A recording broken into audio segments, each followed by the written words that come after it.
India నుంచి వచ్చాక బయట డేట్స్‌కి వెళ్ళడమే తగ్గిపోయింది మొత్తానికి. ఎందుకో ఇలా ఇంట్లో వంట చేసుకొని, అలా ఫ్రెష్ హోమ్‌మేడ్ ఫుడ్ తినడం చాలా అలవాటయిపోయింది ఎవ్రీ డే.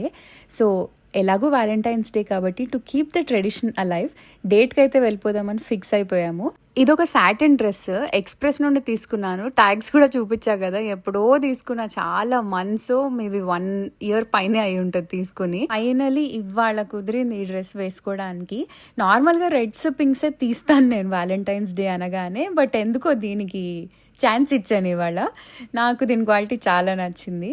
సో, ఈ నల్ల పూసలు అంత సూట్ అవ్వట్లేదు అని స్వరోస్‌కి చైన్ పెట్టుకుందామని ఫిక్స్ అయ్యాను. ఇది రీసెంట్‌దేం కాదు. 4+ ఇయర్స్ అయ్యి ఉంటది తీసుకొని. నేను తీసుకోలేదు. మా ఆయన గిఫ్ట్ చేశారు.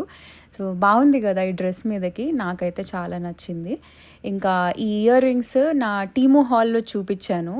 సో, అప్పుడప్పుడే పెట్టుకుంటాను. బట్ మంచిగా సెట్ అయిపోయాయి దీని మీదకి. ఈ మేకప్ లుక్ కూడా చాలా కాంప్లిమెంటింగ్‌గా అనిపించింది నా డ్రెస్‌కి. ఒకవేళ మీకు గనక అలాంటి వీడియోస్ కూడా నచ్చుతాయంటే చెప్పండి కామెంట్స్‌లో. నేను తప్పకుండా చేస్తాను. ఈ అవుట్‌పుట్‌తో ఒక మంచి బ్యాగ్ కూడా పేరప్ చేద్దాం అనుకున్నా గానీ, ఎలాగో బయట చాలా చల్లగా ఉంది. పఫర్ కోట్ కూడా యేసుకుంటానని జెప్పి ఇంకా లైట్ తీసుకున్నాను. సో, ఇది కూడా బ్రాండ్ న్యూనే. నాకు చాలా ఇష్టం ఇట్లా షైనీ ఉంటే. మీ అందరికీ తెలిసిందే గదా!